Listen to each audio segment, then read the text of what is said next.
কুরবানি এটা একটা আর্থিক ওয়াজিব ইবাদত।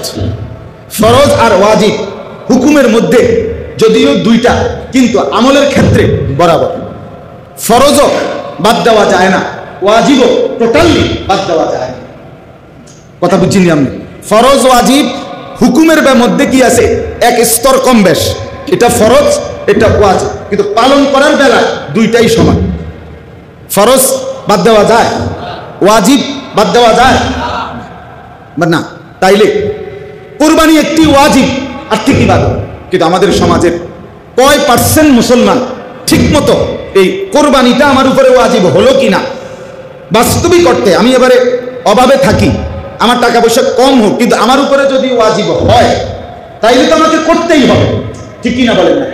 আমার এখন বিরাট ঝামেলা, এরপরেও আমার ছেলেটা অসুস্থ, তো তাইলে কি আমাকে ডাক্তার দেখাইতে হবে না? আমার এখন ব্যবসায় টাকা দরকার, অনেক টাকা, কিন্তু তাই বলে কি আমি আমার সংসারের বাজার করতে হবে না? তাইলে কুরবানি এটা একটা আর্থিক ওয়াজিব ইবাদত।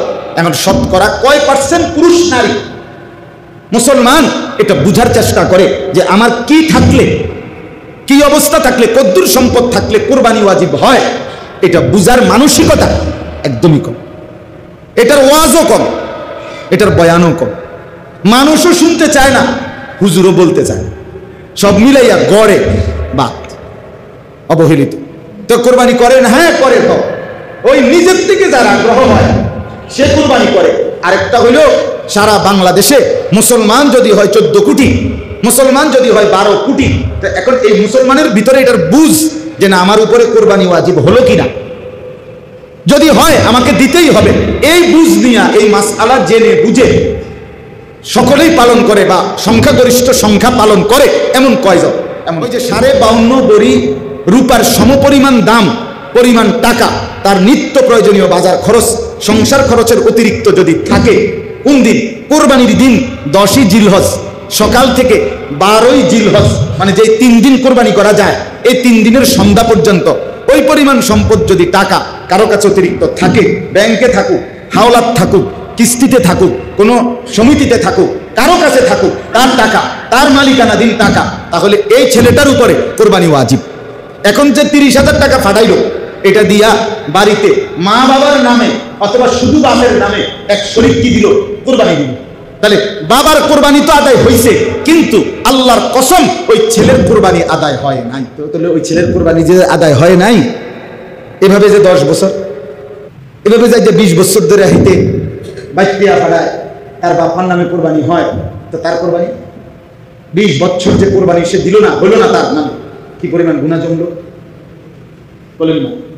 কি পরিমাণ গুনাহ জমছে বলে?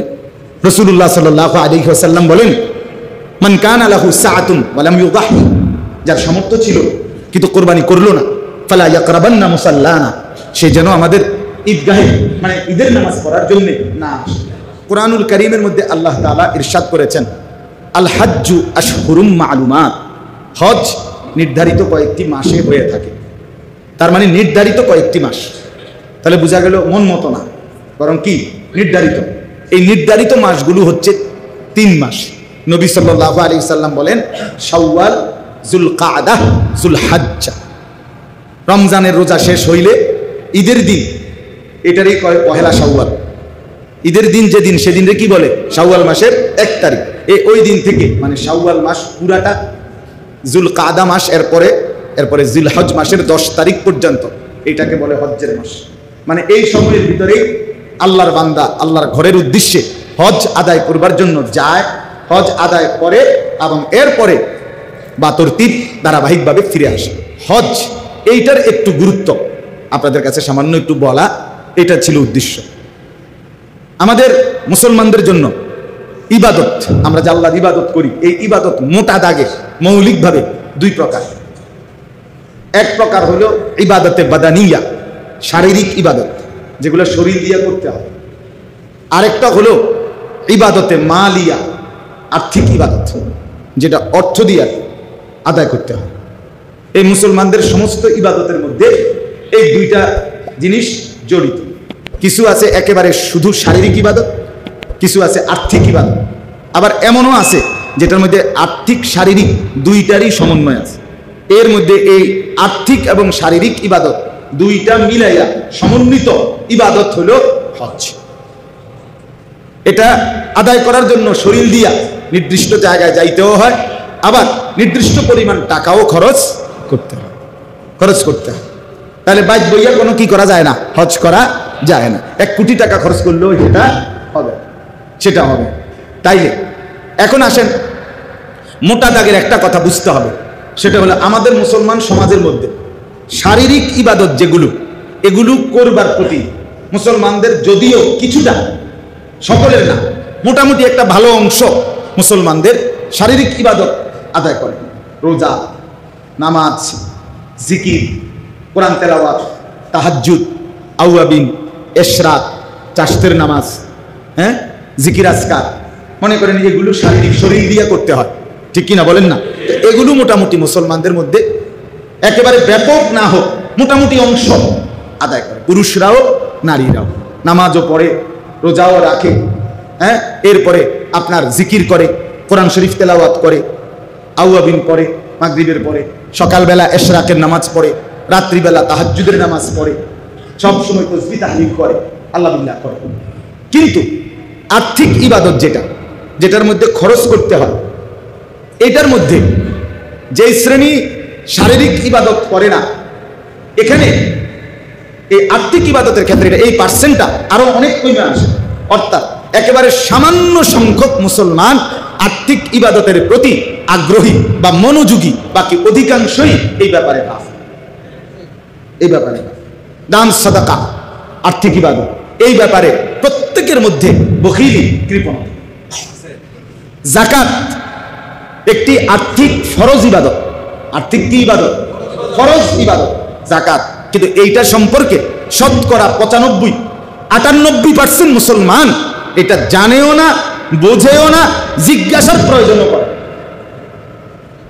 আপনি বলেন এখানে, এখন বলেন, যারা একটা বাচ্চা ছেলে, কিশোর তরুণ, অবকথা বাদ দেন, যারা কিছু টাকা পয়সা রোজগার করেন, চাকরি করেন, ব্যবসা করেন, কিংবা কামাই রোজগারি আছে, জায়গা জমি আছে, তারা কয়জন এই পর্যন্ত কোন আলেমে দ্বীনের কাছে আয়েশা জিজ্ঞেস করছেন যে হুজুর, আমার মোট এই সম্পত্তি, সহায় সম্পত্তি আছে, এই অবস্থা আমার উপরে যাকাত ফরজ হইল কিনা, হইলে কদ্দুর হইল, কদ্দুর দিমু, এটা বুঝার চেষ্টা করছে নিজ গরজে, যেহেতু এটা ফরজ। এরকম মুসলমান পাওয়া যাবে একদমই অল্প। কারো মন চাইলে কিছুটা যাকাত দেয়, কারো মন চাইলে দেয় না। কিন্তু এটা যে একটা ইবাদত এবং এটা যে ফরজ, এটা যে গুরুত্বপূর্ণ, এটার প্রতি মনোযোগ, আন্তরিকতা, যথাযথ মাসআলা বুঝা, শরীয়তের বিধান বুঝার আগ্রহ একদমই কম। আচ্ছা, 2 নাম্বার, এমন আমি একটা উদাহরণ দিই, ছোট্ট একটা উদাহরণ দিলে বুঝবেন। মনে করেন ফুত বিদেশ থাকে, বাপ মা জীবিত, ছেলেটা সব সময় বাড়িতে টাকা পাঠায়, 20,000 10,000 করে, 2 মাস পর পর, 1 মাস পর পর বাড়িতে কি পাঠায়? টাকা পাঠায়। মা বাবা এটা দিয়ে সংসার চালায়, বউ বাচ্চা, নিজেদের জীবন চলে, ভালো কথা। কুরবানি আসছে, এখন ছেলেটা বিদেশ থেকে বাড়িতে 30,000 টাকা পাঠাইছে, বুঝছেন? কিন্তু এই ছেলেটার কাছে কোরবানি ওয়াজিব হওয়ার সমপরিমাণ টাকা তার কাছে আছে। 52.5 বড়ি রূপার যেই দাম, 52.5 বড়ি রূপার দাম যদি 1,000 টাকা বড়ি হয়, তো 52,500 টাকা রূপার বড়ি 800, 700, 1,000 কিংবা 1200 এর মধ্যে উঠানামা করে, বুঝলেন? রূপার বড়ি 3,000 4,000 টাকা হয় না, 1,000 1200 1300 800, কখনো কমে যায়, কখনো বাড়ে, এর মধ্যেই থাকে। তাইলে 52,500 অথবা 60,000 ধরেন, যদি 1200 একটু বাড়ে, এই টাকাটা এই ছেলেটার কাছে আছে, বিদেশে না বিদেশে আছে, তার কাছে, তার ব্যাংকে জমা আছে, অথবা তার বউয়ের কাছে যে বাইক টাকা পাঠাইছে সেখানে আছে, অথবা কোনো সমিতির মধ্যে লাগাইয়া রাখছে, অথবা ব্যাংকে জমা করে রাখছে, যেখানেই হোক তার কাছে মনে করেন টাকা। সে কি শুধু এই মাসে, মে মাসে, এখন এই মে মাসে যে বাড়িতে যে 30,000 টাকা পাঠাইছে, তার কাছে, বিদেশের এই ছেলেটার কাছে শুধু এই 30,000 টাকাই না, আর নাই? কথা বলেন না কেন? আর টাকা নাই তার কাছে? তাইলে এই পরিমাণ টাকা, ওই যে 52.5 বড়ি রূপার সমপরিমাণ দাম পরিমাণ টাকা তার নিত্য প্রয়োজনীয় বাজার খরচ, সংসার খরচের অতিরিক্ত যদি থাকে, কোন দিন? কোরবানির দিন 10ই জিলহজ সকাল থেকে 12ই জিলহজ, মানে যে 3 দিন কোরবানি করা যায়, এই 3 দিনের সন্ধ্যা পর্যন্ত ওই পরিমাণ সম্পদ যদি টাকা কারো কাছে অতিরিক্ত থাকে, ব্যাংকে থাকুক, হাওলাত থাকুক, কিস্তিতে থাকুক, কোনো সমিতিতে থাকুক, কারো কাছে থাকুক, তার টাকা, তার মালিকানাধীন টাকা, তাহলে এই ছেলেটার উপরে কোরবানি ওয়াজিব। এখন যে 30,000 টাকা ফাটাইলো, এটা দিয়া বাড়িতে মা বাবার নামে অথবা শুধু বাপের নামে এক শরীক কি দিল? কোরবানি দিল।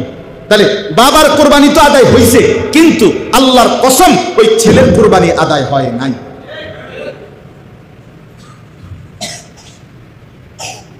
ওই ছেলের কি আদায় হয় নাই? তো তাহলে ওই ছেলের কোরবানি যে আদায় হয় নাই, এভাবে যে 10 বছর, এভাবে যে 20 বছর ধরে হাইতে বাইতিয়া পাড়ায় তার বাপার নামে কোরবানি হয়, তো তার কোরবানি 20 বছর যে কোরবানি সে দিল না, হইল না তার নামে, কি পরিমাণ গুনাহ জমলো বলেন না? কি পরিমাণ গুনাহ জমছে বলেন? রাসূলুল্লাহ সাল্লাল্লাহু আলাইহি ওয়াসাল্লাম বলেন, মান কানা লাহু সাআতুন ওয়া লাম ইউদাহি, যার সামর্থ্য ছিল কিন্তু কোরবানি করলো না, ফালা ইয়াকরাবান্না মুসাল্লানা, সে যেন আমাদের ঈদগাহে মানে ঈদের নামাজ পড়ার জন্য না আসে, না আসে। তো বলে 2 ভাই চাকরি করে, ঢাকা, চিটাং, যেখানেই হোক, নবীনগর, মুরাদনগর, যেখানেই হোক, বাপ মা সহ তারা ফ্যামিলি একসাথে খায় না, মানে ভিন্ন হয়েছে না, কিন্তু দুজনেই 2 ভাই কি করে? চাকরি করে দুজন। তো এখন কোরবানি আসছে, দোনো ভাই মিল্লা 20,000 টাকা বা 30,000 টাকা বাপের হাতে দিছে, আব্বা একসাথেই তো আমরা আপনার নামে কোরবানি দেন, আর ঈদের দিন গোস্ত দিলে দোনো ঘরে আমি কি করে দিয়ে ভাগ করে দিয়ে, অথবা এক লগে রান্দা টান্দা খাই, কোরবানি না কুদ্দুর দেওয়া, হ্যাঁ মিলা জিলে তো গোস্ত সবাই খাবো। এখন এই যে 2 ছেলে, এই 2 ছেলের কাছে তো ওই যে বাপের হাতে যে 30,000 টাকা তুলে দিল, এই টাকার অতিরিক্ত তাদের কাছে জমা কোনো টাকা নাই। তাহলে এই দুজন তো আলাদা আলাদা টাকার মালিক, তো তাহলে এই দুনো ছেলের উপরে তো কোরবানি আছে, তো এদের কোরবানি আদায় হলো কই? কথা বলেন না কেন? এদের কোরবানি করে আদায় হলো? এদের বাপের নামে না কোরবানি দিল, তো বাপের কোরবানি তো হয়েছে, সেটা গুনাহ না? বাপের আমি আমার থেকে আমার আব্বারে টাকা দেওয়া গুনাহ? আমার টাকা দিয়ে আমার আব্বার নামে যদি কোরবানি করে এটা গুনাহ না? এটা তো ঠিক আছে, আমার কোরবানিটা, আমার কোরবানিটা, আমার যদি দুজনের 2টা লুঙ্গি লাগতো, তো আমি কি আমার আব্বার একটা লুঙ্গি দিয়া এরপরে আমি আব্বার লুঙ্গিটার দিকে চাইয়া থাকতাম নাকি? আমার যদি 2টা জামা লাগতো, কথা বোঝেন না? বাপের একটা দরকার, আমার একটা দরকার, তো কি নিয়ম কি? না আমি এমনি আগুন, আপনি লুঙ্গি কিনতেন নাকি? তো আমার এই ছেলের কোরবানি কই? এদের 2 ভাইয়ের কোরবানি কোথায়? এরা তো 2জনই চাকরি করে, এদের দুজনেরই ব্যাংকে টাকা আছে, এদের দুজনের কাছে সামর্থ্য আছে, তো এদের কোরবানি আদায় হলো না। এরা নিঃসন্দেহে গুনাহগার। এরা যেন ঈদের নামাজ পড়তে না যায়, ঈদের নামাজ পড়বে হাতের আব্বা, তোর বাপে নামাজ পড়বে শুধু, তোরা দুজনে গোস্ত খাবি, তোরা ঘরে ঘুমাই থাকবি, গোস্তর লাগিয়া গোস্ত আইনা দিলে রান্ডা সারলে তো তোমরা গোস্ত, আর তোমরা তো গোস্তের হিসাবে কি দিছ? বুঝলেন না? তোমরা তো নামাজ পড়ার লেগে দিছ না, তো তোমরা নামাজে যাইও না, বুঝছেন কথাটা? আচ্ছা, 7 শরীকে কোরবানি, তো 6 শরীক হয়ে গেছে আলগা, আরো 6 জন, 6 ঘরের। এখন এই তারা 2 ভাই মিল্লা দুজনের উপরে কোরবানি ওয়াজিব, মানে দুজনেই আলাদা চাকরি করে, দুজনের কাছেই টাকা আছে, দুজনে মিল্লা করছি কি যে আমরা বাইটাই না বুঝতো আলাদা করে ভাগ করে লাগবো। এখন আমরা 2 জনে মিল্লা 30,000 টাকা ওই হেই 6 শরীকের লগে আমরা 1 শরীক কোরবানি দিই। হ্যাঁ, এরা দুনো ভাই মিল্লা কি দিল? 30,000 টাকা দিল, দিয়া 1 শরীক কোরবানি অংশগ্রহণ করলো। কার লগে? 6 শরীকের লগে। কয় শরীকের লগে? কথাটা বুঝছেন নি আমার? তাহলে এখন কি দাঁড়াইলো? এখানে 2 জনের উপরে কোরবানি ওয়াজিব হয়েছিল, এরা 2 জনের উপরে কোরবানি ওয়াজিব, আর আগের তো কি হয়ে রয়েছে? এই এখন কয়জন হইল কোরবানির শরীক? 1 জনের কোরবানিও হবে না।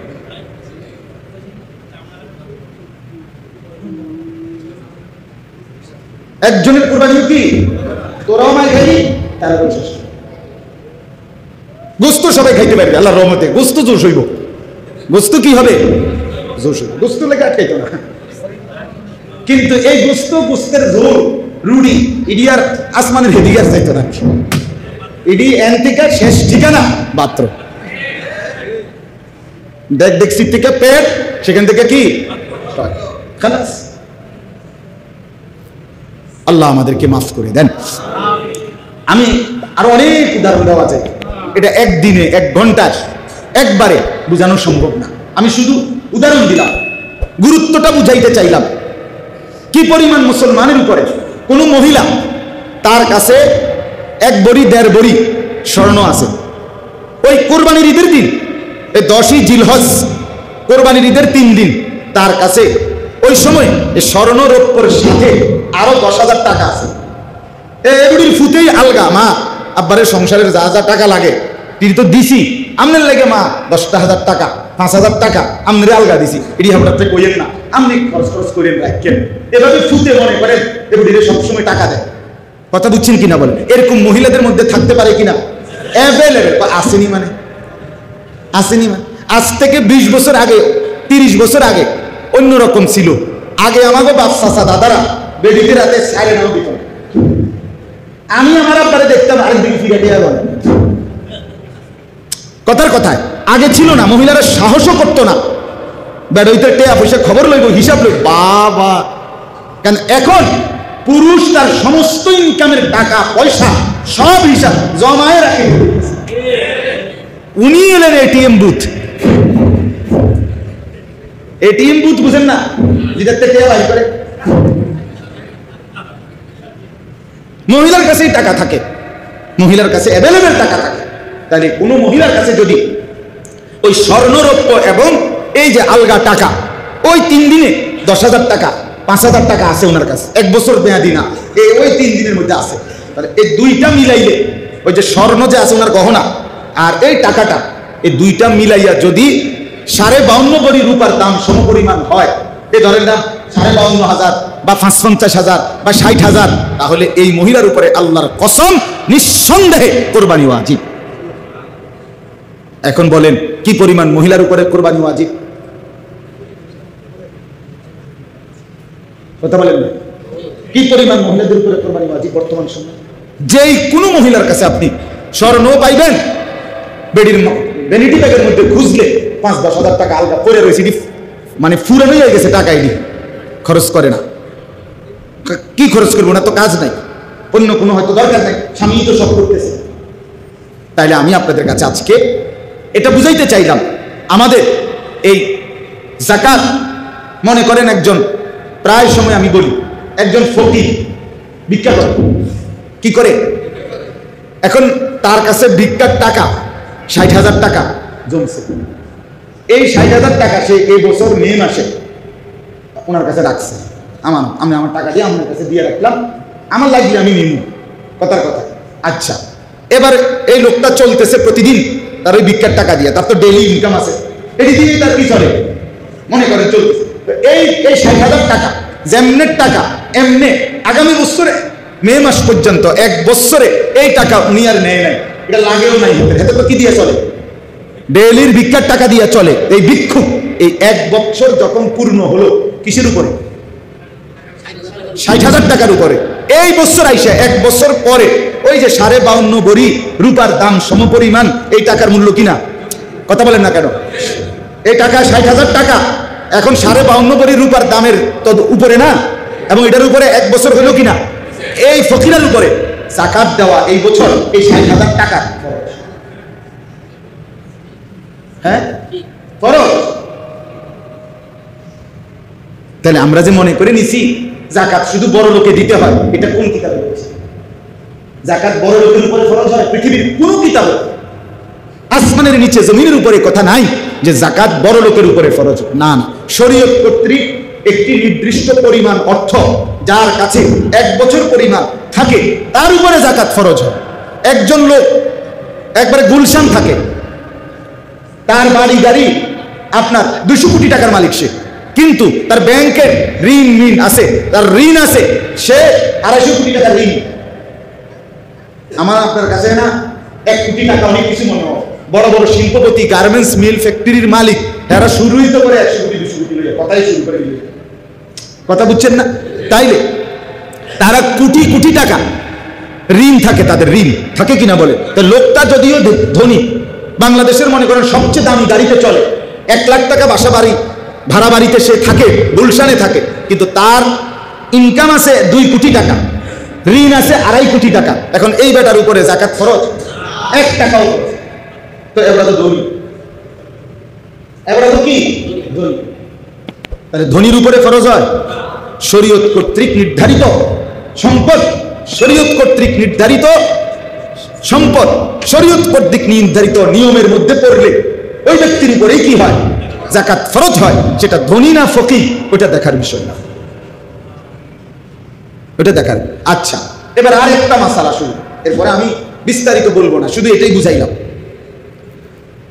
হজ কোন ব্যক্তি মনে করেন উনি ওনার আমি ধরেন আমার 4টা ছেলে মেয়ে, 2 মেয়ে 2 ছেলে, আমার বিবি, তাহলে এই নিয়ে আমার ফ্যামিলির সদস্য এখন আমরা 6 জন, আমি আমার স্ত্রী আর আমার 4টা ছেলে মেয়ে, কয়জন হলো 6 জন। এই 6 জনের বাজার খরচ, ঘর ভাড়া, গ্যাস বিদ্যুৎ বিল, ওষুধপত্র, একেবারে মনে করেন ভালোভাবে যদি চলতে হয় 1.5 মাস বা 2 মাস লাগবে। মনে করেন 2 মাসে একেবারে বেশি ধরলাম 2 লাখ টাকা, সাপোজ ধরে নিলাম এই ফ্যামিলিটা চলতে লাগবে আমার। আর আমার একটা গাড়ি আছে ব্যক্তিগত, আমার বাড়ি আছে, মানে আমার ঘর আছে, আমার জমি আছে, গ্রামে কিনা জমি আছে আমার দেশে।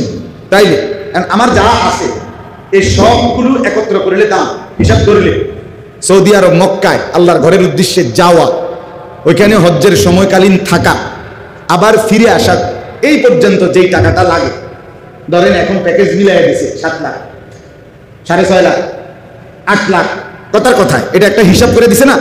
এখন তো বুঝাই যায় কত লাগে, কারণ এটা তো একটা কি করে নেয় 43 দিনের জন্য 40 দিনের জন্য একটা প্যাকেজ কইরা টাকাটা একসাথে করে কি করে নেয়, বলে 7 লাখ। এবছর গড়ে 6.5-7 লাখ টাকা করে হাজিরা কি যাচ্ছে, হজে যাচ্ছে।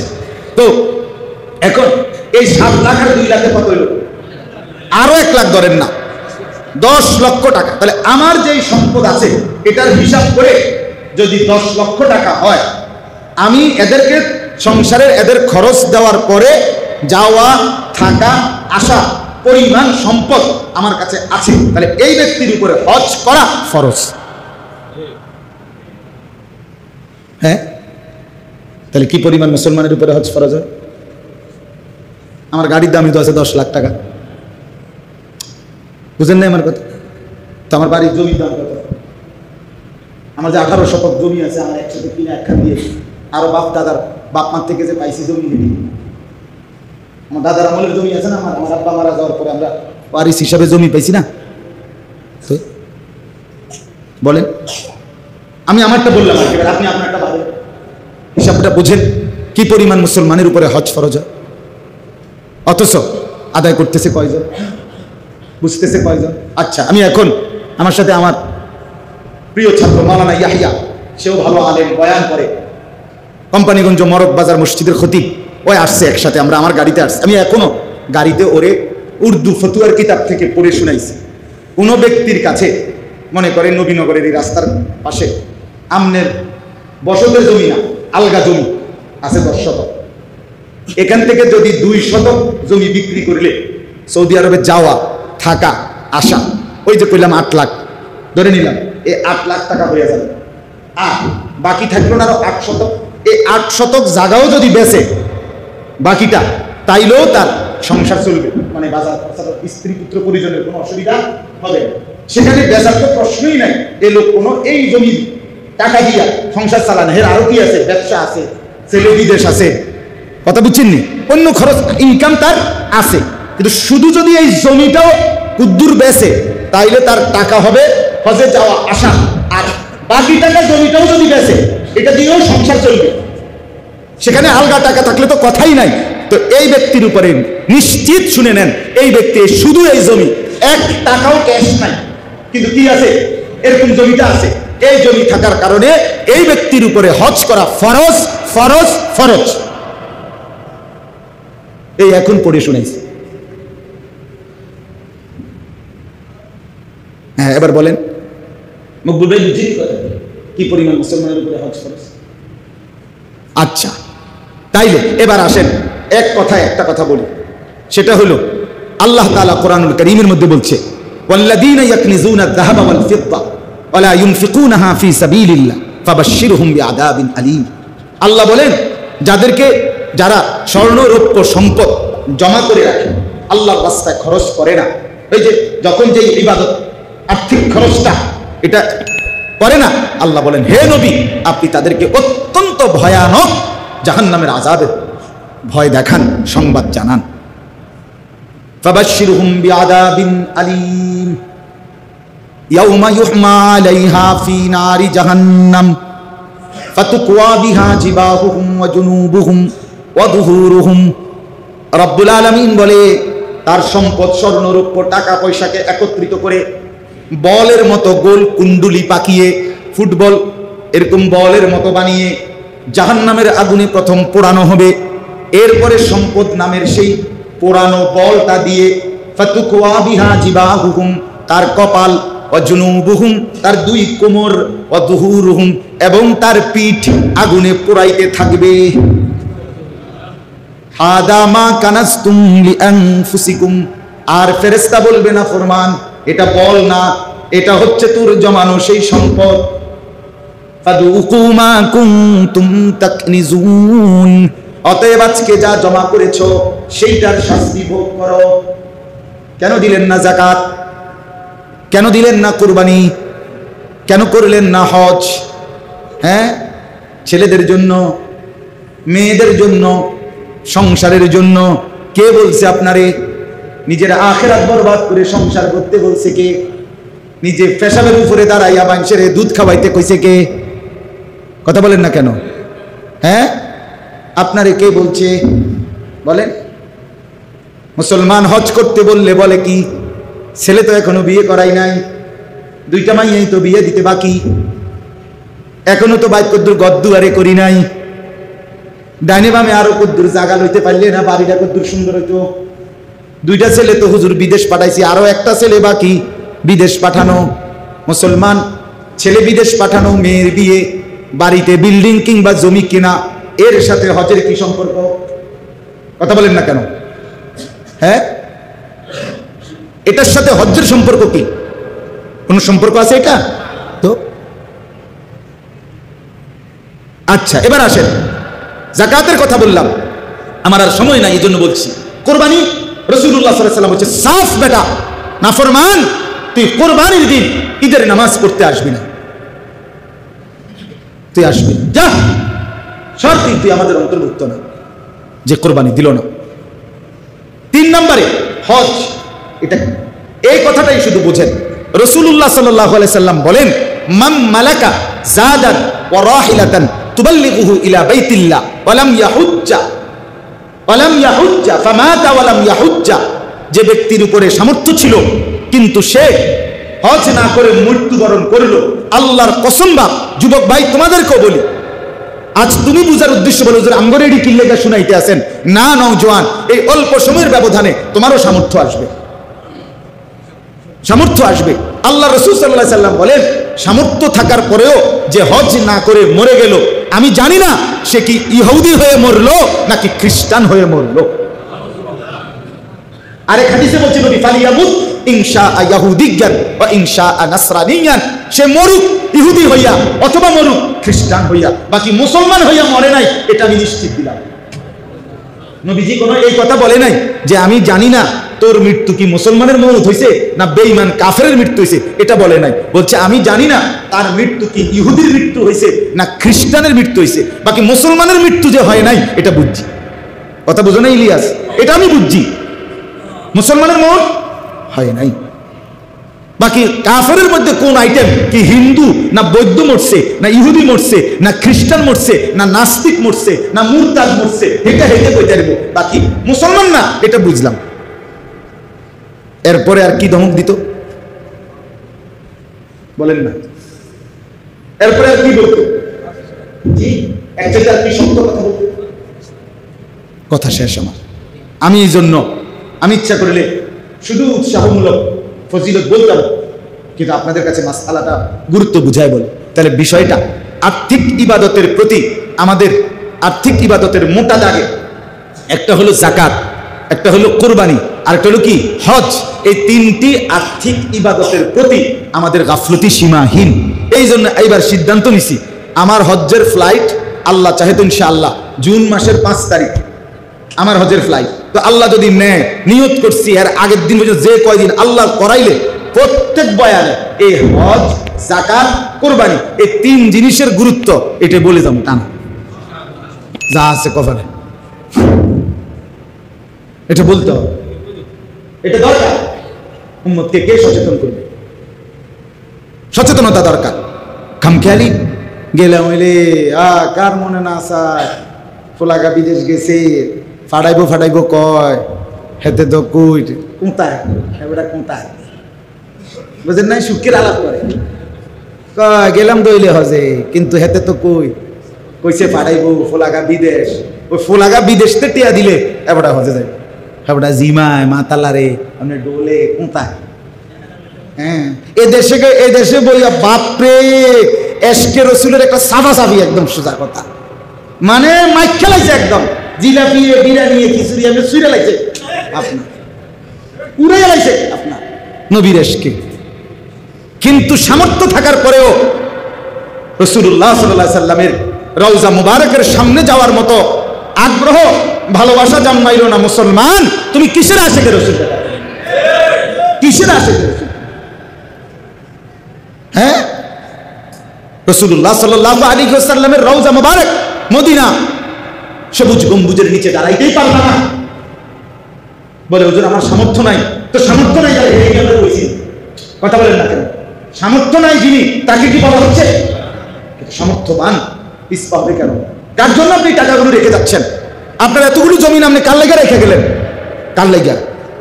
হ্যাঁ, তো এই সন্তানদের জন্য যে রেখে গেলেন, আর আল্লাহ রাসূল বলছেন আমি জানি না তার মউত ইহুদির মউত হইল না খ্রিস্টানের মউত হইল, এর চাইতে বড় জঘন্য কথা আর কি হইতে পারে?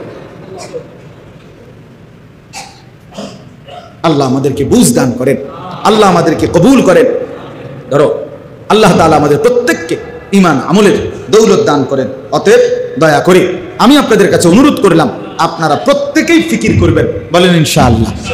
হিসাব করে শেষ কথা হলো, প্রত্যেকের কাছে যারা বুঝছেন তাদের কাছে আমার একটা অনুরোধ, ডাক্তারের কাছে নিজের শারীরিক ত্রুটি রোগ লুকাইতে নাই। এটা বুঝেননি কথা? ডাক্তারের কাছে কি করতে নাই? লুকাইতে নাই। তাহলে চিকিৎসা নিখুঁত হবে না। কারণ একটা কথার কমতির কারণে ওষুধের মধ্যে কি হইতে পারে? এলোমেলো হইতে পারে, এলোমেলো হইতে পারে। আপনি যদি এটা বলতেন হয়তো ওষুধটা চেঞ্জ করতো, আপনি এটা বলেন না। তো ঠিক এরকম অর্থ হইল, এই কথা বলার দ্বারা আমি বুঝাইতে চাচ্ছি, কমপক্ষে আপনারা যারা বুঝবেন মুসলমান যেদূর বুঝছেন, যদি বুঝে থাকেন একজন নির্ভরযোগ্য আলেমের কাছে আমনে কমপক্ষে লুকাবেন না, বরং আপনার হুজুর আমার জমি এর দূর, বিটা এর দূর, আমার ব্যাংকে টাকা আছে এত, আমার ক্ষেতের ফসল এত, এই এমনি এমনি মিলাইয়া আমার কাছে এই আছে এই নাই, আমনে কদ্দুর হিসাব কইরা আমারে বুঝাইয়া দেন আমার উপরে হজ ওয়াজিব কিনা, কোরবানি ওয়াজিব কিনা, যাকাত ওয়াজিব ফরজ কিনা, এটা আমনে কদ্দুর আমারে কাগজে কলমে হিসাব কইরা বুঝাইয়া দেন। এটা বুঝে নেওয়া উচিত কিনা? যদি আমি ওয়াজিব হওয়ার পরেও ফরজ হওয়ার পরেও খামখেয়ালি কইরা গাফলতি কইরা গেলাম না, তো আমার মরণ ইহুদির মরণ হইলে তখন কি হবে? তখন কি হবে?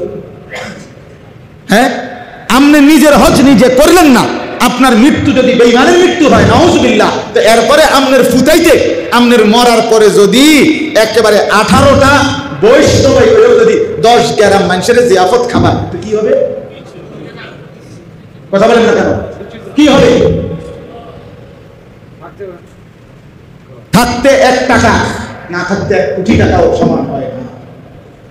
আমার জীবিত থাকতে আমার 1 টাকাও দরকার, আমি মরে গেলে 1 কোটি টাকাও আমার দরকার নেই, ঠিক কিনা বলেন না কেন? তো থাকতে 1 টাকা দান আর না থাকতে 1 কোটি টাকা দানের চাইতে উত্তম।